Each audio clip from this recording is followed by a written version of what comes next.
Recording is done. Today's topic, we're going to try to do a couple of things on one day, which is a little bit difficult because this is only a 45-minute meeting. But our topic originally for today is social connections for volunteers and how do we support and grow fun with purpose.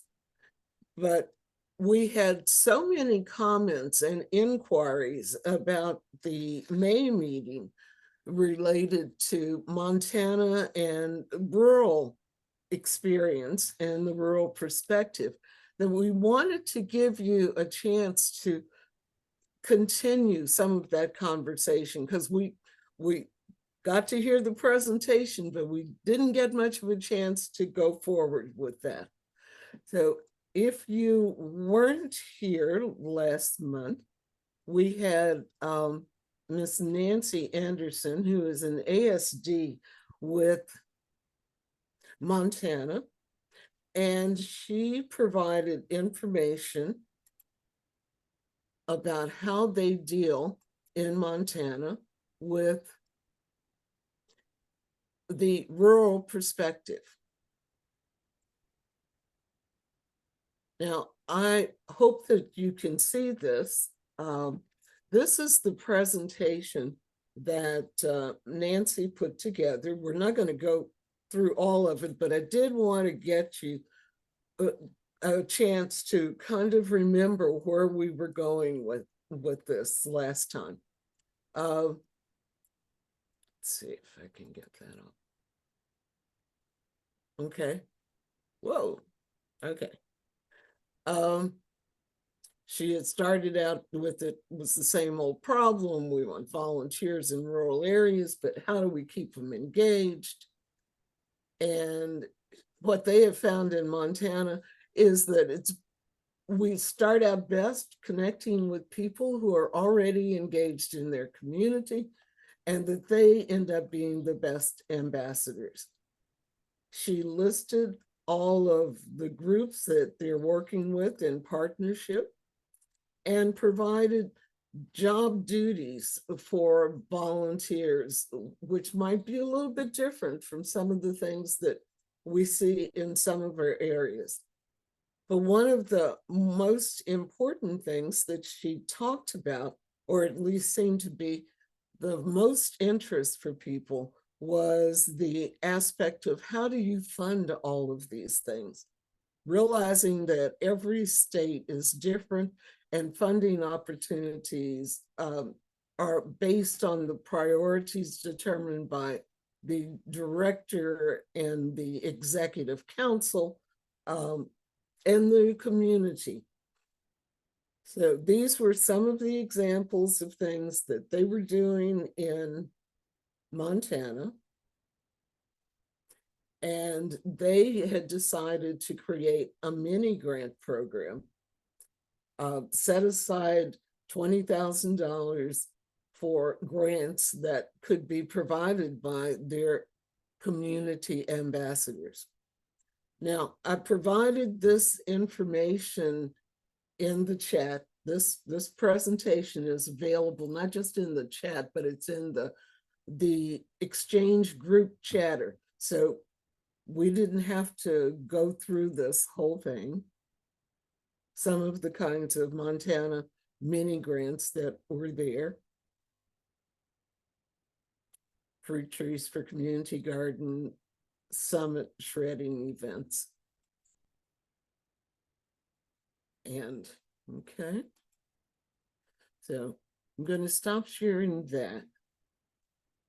Now, Dr. Mary, I guess, are you comfortable in going on with the questions related to the Montana topics? Sure. Okay. First of all, I want to say hello to everyone today. Thank you so much for joining us. And for those of you who have not yet put your state beside your name, either we can do that for you if you just put it in the chat, or if you know how to do it by going to the three little dots at the top of your If you scroll over your picture, there'll be 3 little dots that show up. Click on that, you'll see a rename function, and you can just add your state to the back of your name. We'd appreciate that, so we know who's in the room and others know who in the room as well.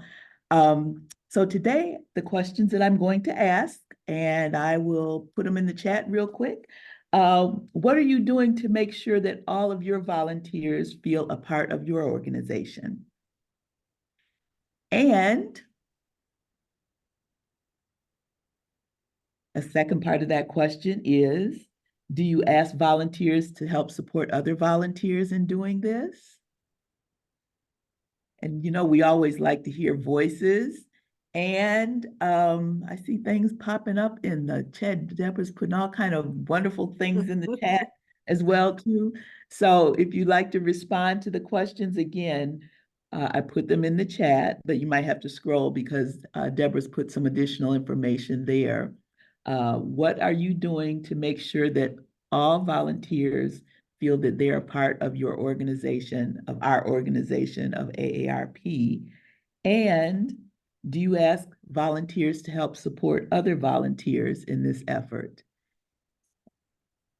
Who wants to respond to that question? Linda, I see you. So I guess the thing that we've been doing more of, because we've got a new great director of marketing within our office, and of course she puts a notice in every single platform you can think of to make sure that folks know what's going on and where and what we're up to. And also at all of the events that we have, we'll use a QR code that goes to the events. And then there's an introduction there talking about, what sorts of things are coming up as far as activities go and how people can get engaged. So there's a lot of personal kind of information that's passed along. We've got a meet and greet tonight, and so there I'm going to be talking primarily about ways folks can get involved, and we'll have some icebreakers where we'll talk about how folks find out about AARP and what they'd like to see and what's coming up, and how can we help get them involved in our AARP family, I guess I'd say. So yeah, those are just some of the ways. And quickly to address your second question, we haven't tried the buddy system so much with regards to that, because I think, Dr. Mary, we're still kind of easing in as far as recruitment, except as far as advocacy. We've done a really great job with that. This is the year for that, right?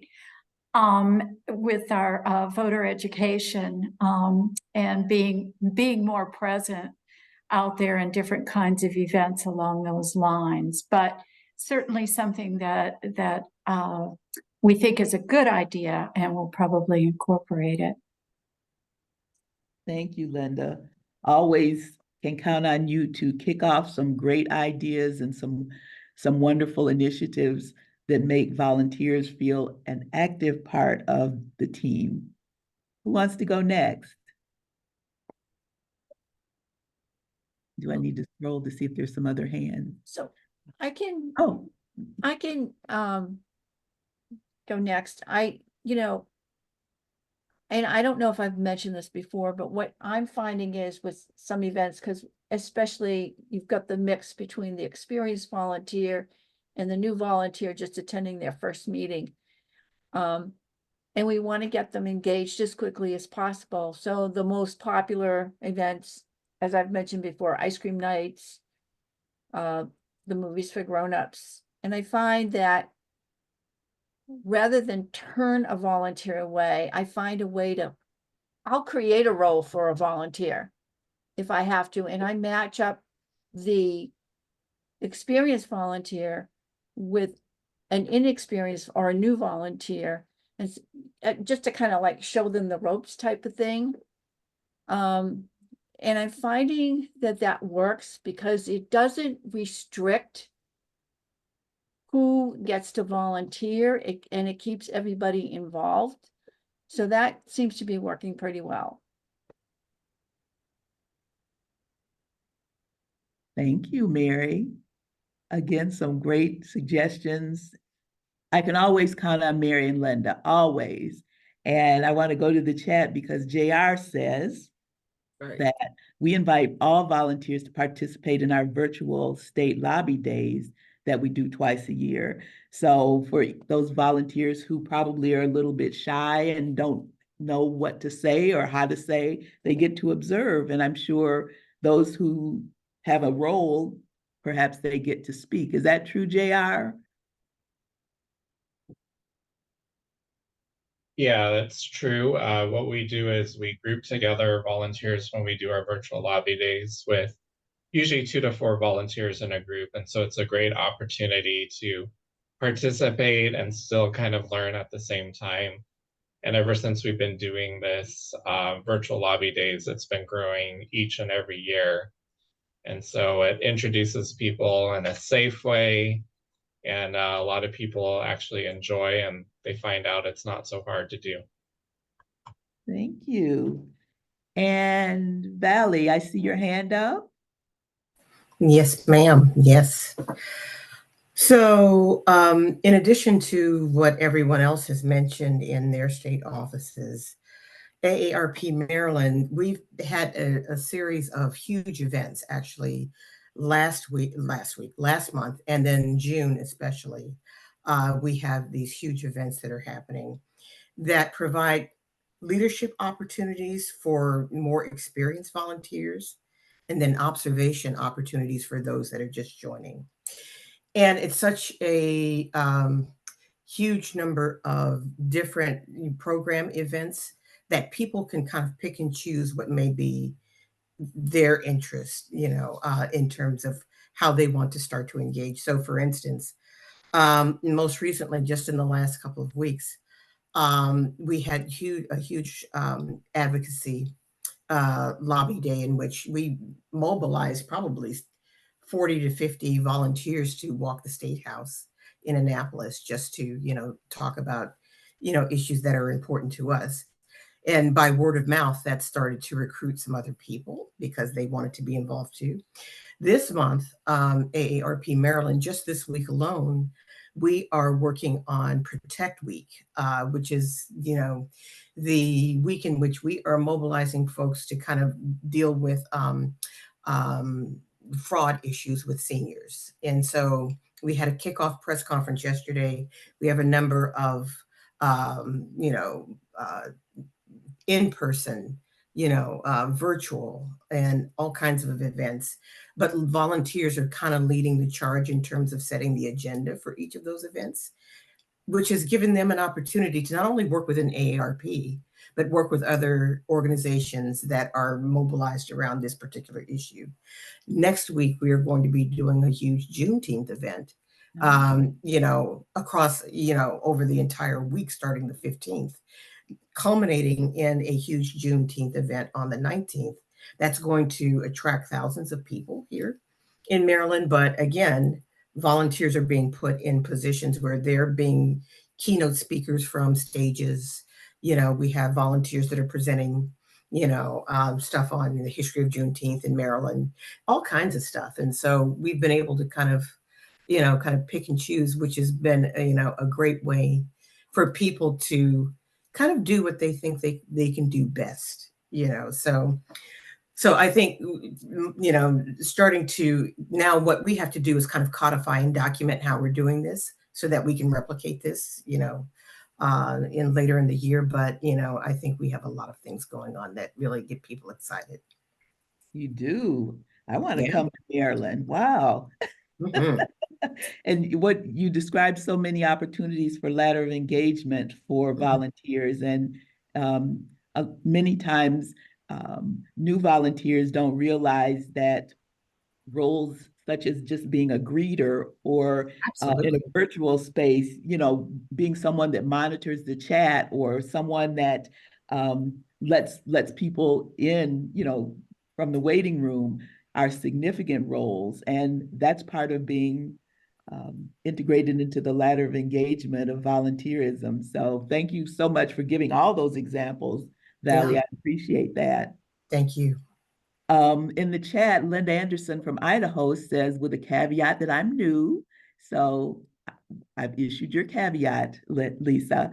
I have started putting my lead advocates in charge of certain areas like recruitment, rapid response team, different legislative priorities, community champions, legislative champions, etc.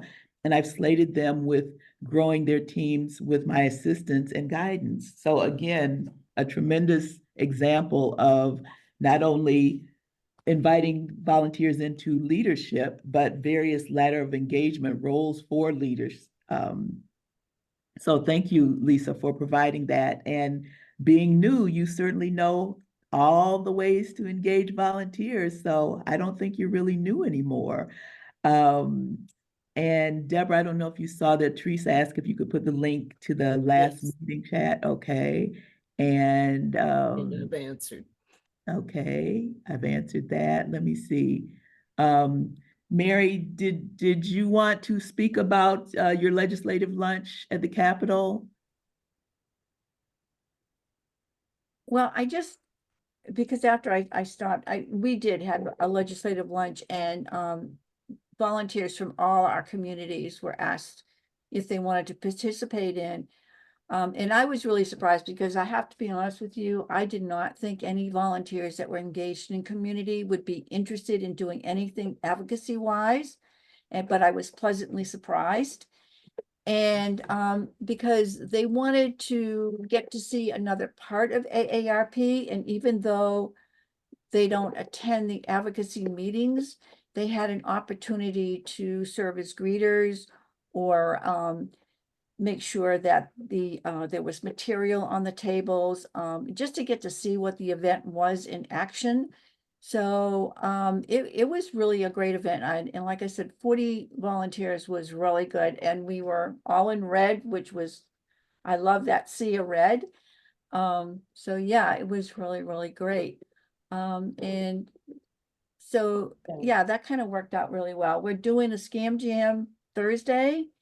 And we don't need quite as many volunteers, but again, we're taking volunteers from all across the communities. We're not just restricting it to one geographical area. And I think that's really good because it kind of broadens a volunteer's perspective on just what AARP New Hampshire is. I mean, we all have our own individual states and they were all unique. And I think it gives you a connection if you can make them see the whole picture so that they feel that they're a part of the whole state.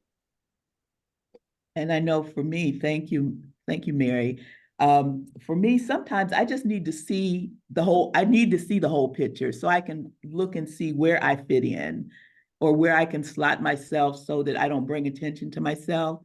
Because I know many times as a volunteer, sometimes I just want to be invisible. I want to help, but I don't want to be in charge because much of my career, I had to be in charge. So I want this experience to be totally different from that. So let me see what it looks like. And if I could be over here handing out something or, if you need a speaker, I can step up as a speaker. But if I don't have to speak and if I can do something different and I see what the whole, picture looks like, I feel more comfortable stepping in and feeling my work is valuable. So thank you for giving those examples. So Valley, I think in the chat, someone requested if you could put a link to your events, if you can. I think you might have some people coming to Maryland. I don't know. I just responded. It's a series of events over a few days. Okay. So so I'm trying to see if I can pull up the agenda now, and I will try to post that if I can get it before the end of the call. Okay. Thank you. Well, Valley, even if you don't get it before the end of the call, if you could send it to me Okay. whenever you do get it, we'll post it in chatter groups so that everyone will have access. Okay? Beautiful. Thank you Appreciate so it. much. Thank you. And I just went back and saw that JR says they also utilize volunteers for, we also have them join our veterans card writing service events. So again, something that's behind the scenes, but really impactful and powerful. Let me just scroll down. I saw something else was added. Antoine, along with everything that's already been said, we incorporate volunteers in different aspects of activities and events, from being upfront to behind the scenes and involved through the planning and debriefing and reviewing process. All those roles are vital to us being successful. So thank you, Antoine. I know California is doing magnificent things all the time, and I always appreciate the input that Antoine and others from California provide. Last part of that question is, do you have different communication streams to respond to or work with rural volunteers versus volunteers based in large cities? And some of you have indicated some of those things. Okay, I'll look for my check in the mail, Antoine. Um, but some of the communication strategies may have to be different, but in many instances, the communication strategies for rural and those who work in cities can be the same. But if there's any examples of those that differ, we'd certainly like to hear about it. And while people are thinking of that, I have a follow-up question for JR, and it relates to his virtual advocacy training that you mentioned. Could you tell us briefly how that's accomplished, or what do you do, or do you have an agenda or something you could share with the group at some point? Sure. So a week before we do our virtual lobby days, we do a 1 hour virtual training for all of our participants. And so we brief them on the issues, share the talking points, and then answer questions. And we always offer it twice on 2 different days, once in the morning, once in the afternoon, to allow as many people to participate as live. And then we use a variety of speakers for our training program. We usually have an intern or myself talk about some of the logistics of the lobby day. And then we have members of our advocacy team talk about the legislative issues that will be discussed.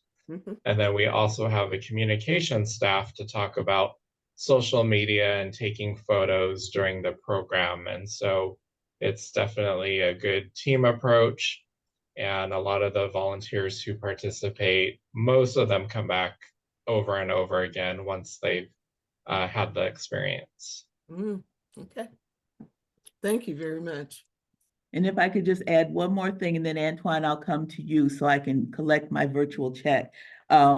Lisa in Idaho says she'd be interested in hearing any ideas for reaching out to remote areas that have limited internet access, because we know that there are several. And I know amongst this group, there have to be some ideas that you've used in order to reach out to those areas. Anybody either want to put it in chat or raise your hand? And Antoine, I'll come to you while people are processing that question that Lisa has. We can't hear you, Antoine. Unplug those headsets. That's probably what's messing up things. We can't hear you. Antoine reached his word limit for the year already, so he's going to have to just be quiet from now until December. Oh, shucks. Type it in chat, Antoine. I guess you have reached your word limit. Anybody have any response to Lisa? Linda. I think a lot of targeted mailing can work. as far as if you, we've been trying, we're a very rural state too, Vermont.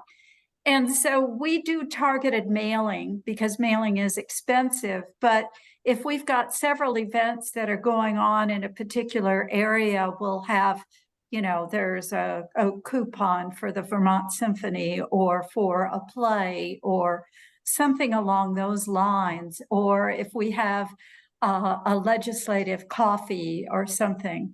So there are ways of doing that kind of thing, and we've even put things in the bulletin for what our state is doing. So the monthly right now bulletin will put out things that are in our area. So we had a couple months ago introducing the bicycle events that I help coordinate, and so that was in there, and we caught quite a few folks from different parts of Vermont to come to Burlington to participate. So those are some of the ways you can do reaching out to remote areas with limited access. Also, don't forget your libraries. They're wonderful partners. And if you can get information to them, they can post it, and you can make sure that folks find out about things that way too.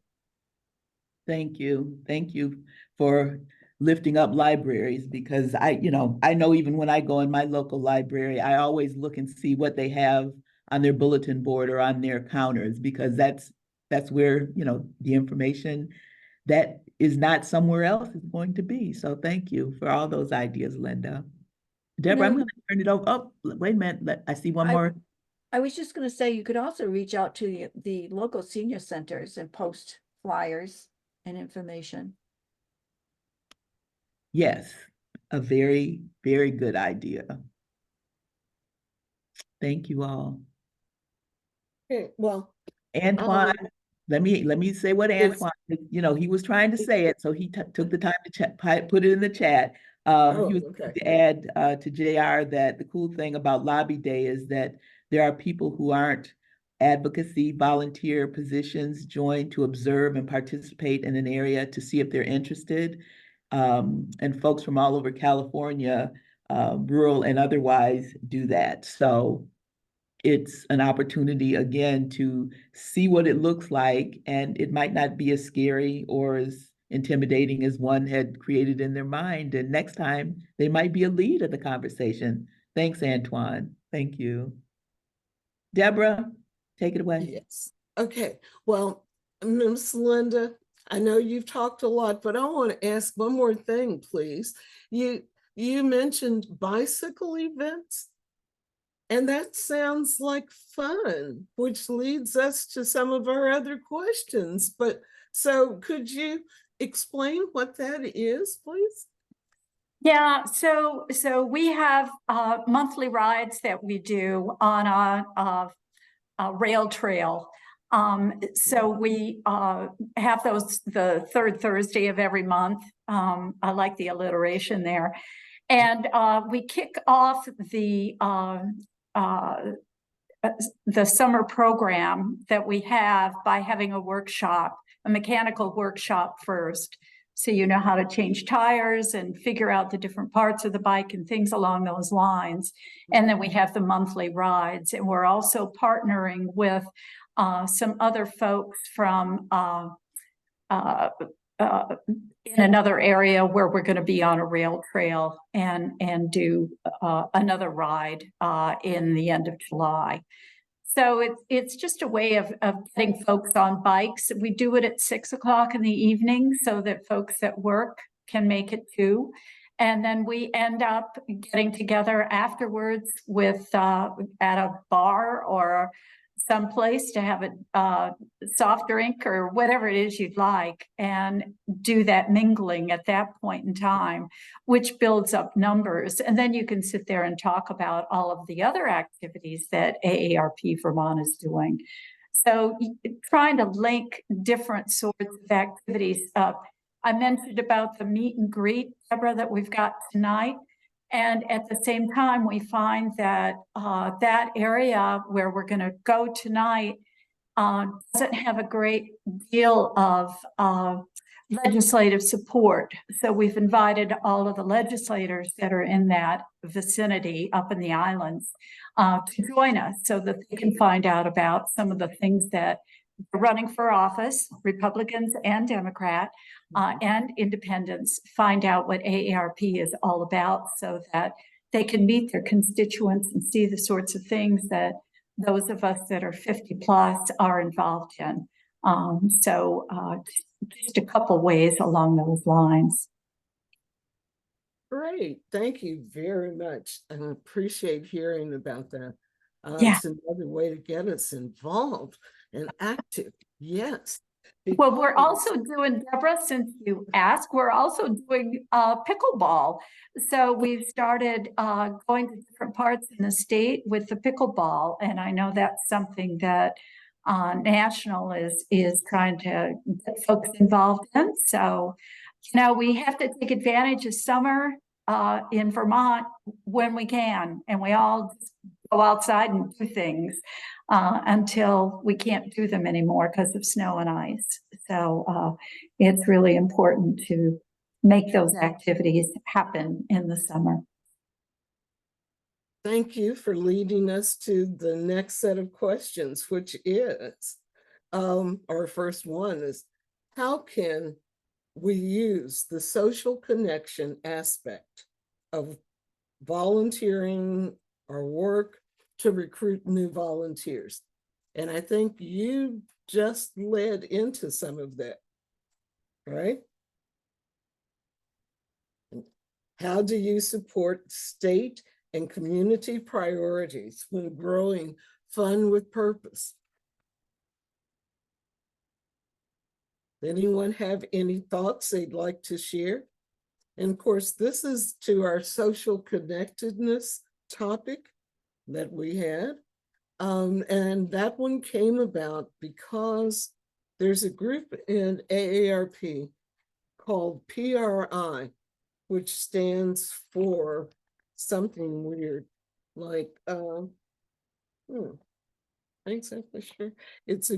They call it PRI. What is it? I don't know that acronym, Deborah. I can't help you with that. Policy, Research, and International. I knew I had it someplace.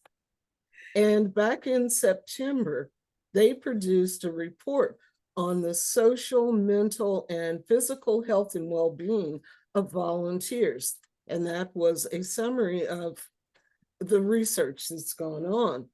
And so in 23, what they were able to find in, just last September, is that there were benefits to social, mental, and physical health and well-being with reduced mortality and increased functioning being the largest effects when we are volunteering. That is what they're finding. So that if we're older age, if we're thinking about doing it, as you all have been talking about, how we are volunteering with a purpose or wanting to do it, and if we believe in what we're doing, then that gives us the best chance of reducing our mortality and increasing our functioning going forward. So that's how we got to the social connectedness topic. And I just want to see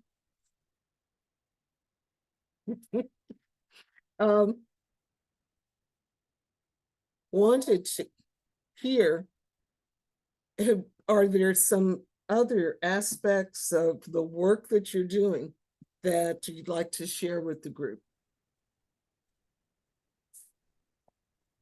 Hey, Deborah. Go ahead. Yes. Hi, sorry, believe it or not, I can't find my raise hand button. I know, I I can't either. promise, it's not there. And Mary was going like this, so I was like, but Gary Williams has found his. But Kathy, do you want to go on first?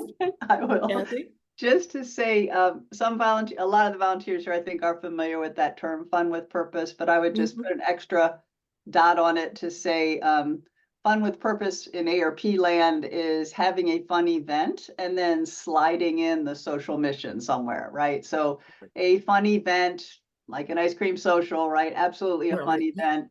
And when you go, you also find ARP's mission, not hit over the head with it, but as something that feels like a natural add-on. And to Deborah's point, you can also have your not so fun events and make them fun by making them social. And some of you have been talking about those examples so Right. far. So that's my build on Deborah's amazing research. Thank you, Deborah. Okay. Thank you, Kathy, for that clarity for all of us. Now, Mr. Williams, your hand is first, and then we'll go to Miss Mary. Great. Thank you very much. And thank you all for attending today's meeting. These for me are very informative meetings, and I look with pleasure to every opportunity I get. I just want to make a quick plug. I do a lot of work here in New Mexico around veterans issues. And if you're not involved in your communities with your veterans, I can guarantee you, if you just canvass your area about the needs of your volunteers or needs for the veterans, and volunteers who are willing to undertake the role of identifying and assisting those volunteers.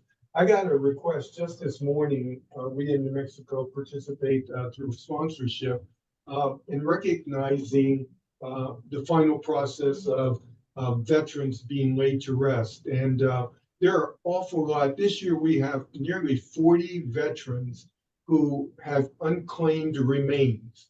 And that's just one area of service that we can provide to our veterans, particularly those who are homeless and don't have anyone to look after them. So if you are interested in veterans, canvass your volunteers to see if there are similar interests among your volunteers and identify locally, within your state, what is going on in the arena of caring for our veterans. I think you'll be surprised at the need. There's tremendous need among our veteran population, and there's always something large or small that can be done to assist our veterans. So I'm a veteran of the Air Force, and I take great pride in serving our veterans beyond my actual service time. So thank you for the opportunity. Oh, thank you, Gary. We appreciate those comments. And we'll take them to heart, I'm sure. This group is good. Miss Mary? So with our Fun with Purpose events, we try to tie in something like Kathy said. So on the ice cream nights, we have like a little spin wheel. And there's a prize wherever it lands, but it's like asking a question, you know, that's relevant to a topic. If we're talking about, say, Social Security, or we want to go and teach an aspect about fraud. We have the Social Security Plinko game that we've used. When we've done a corn maze or even blueberry picking, we have signs that either, you know, ask a question about fraud, you know, that you can just put on a little answer sheet, or about Social Security. Again, you can put it on an answering sheet. So it's kind of putting some knowledge to the person participating in the event, but not in an overwhelming way. And of course, we do have the Speakers Bureau, which always does informative events, but most of our community events have some sort of aspect like that. Great. Oh, and one other thing, and I forgot, and it's really popular, is we have trivia nights. So okay. you can do those trivia nights, posing your questions based on, you know, different things about fraud or Social Security or even Medicare for that matter. And basically tying in the priorities of your state in those trivia games. So great. Well, surprisingly, we have made it to the end of our official time already. When you're thinking going forward about your Fun with Purpose events, think about the community partnerships. Some of them you've heard about, some that you know that you can explore. and how you communicate that information. And I think we've seen a lot of suggestions in the chat. We'll make that available, of course, in the portal. The group chatter will be available along with the recording, and so that you can have something that reminds you of the information you've heard today. Thank you all for coming. We appreciate it. This is June already. July 9th is the next meeting, and that is encouraging multicultural participation in volunteer-led events. How do we get that done? Who, what, where? Also, if you've got any materials that you want to share, please just send them to me at dturner@aarp.org, and we'll post that information. So thank you all very much for coming. Don't want to keep. Deborah?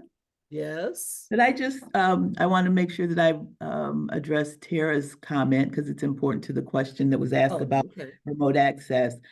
She said people rely on phones even more for accessing the internet. So keep in Right. mind simply the postings on social media. Also, AARP has several inexpensive options for layering messages through phone, robocall reminders, hub dialer for volunteer engagement, and telephone town halls. So Right. just wanted to make sure that it was shared in case It's somebody highlighted, see that right. in the chat. Yes, and the chat will of course be available Oh. as we complete the recording. So that'll all be available too. So we won't lose any of that. So And thank one you all. more, Amy Oh, said, one more. we have Yeah. bowling at the bowling center with a table of information on various topics. Amy, you Mhm. want to share the last of that? Sure. So I joined the call a little late. I'm sorry about that. But I knew you guys were talking about events in the area, and I knew somebody mentioned ice cream. What we've been doing in Polk County here, which is a rural area, we have been having once a month bowling. We started it last year. It was very popular. We started with one center. And we have about 50 people to attend each month. This year we went to 2 centers. We're alternating months, so that way we can get more engagements and from various people. And what we do is they have free bowling and a free lunch, which normally consists of pizza, salad, and a dessert and a drink. Bowling for about 50 people plus the lunch, which includes the free rental shoes, is about $600 a month or so. So it gets you good engagements. And then what we do is we have a table, 1 month we'll pick Social Security, another month we'll pick fraud, 1 month we pick disaster, and we'll just have various information out. If anybody would like any more information, please contact me. Great. If you've got something you want to share, please send it on. We'll take care of it and post it. Thank you very much, Amy. And thank you, Dr. Mary, for pointing it out. And but this ends our meeting for today. I cannot keep people longer than this. Thank you very much. Thank you. Thank you, everybody. Bye, Have a everybody. great Thank you. rest of June.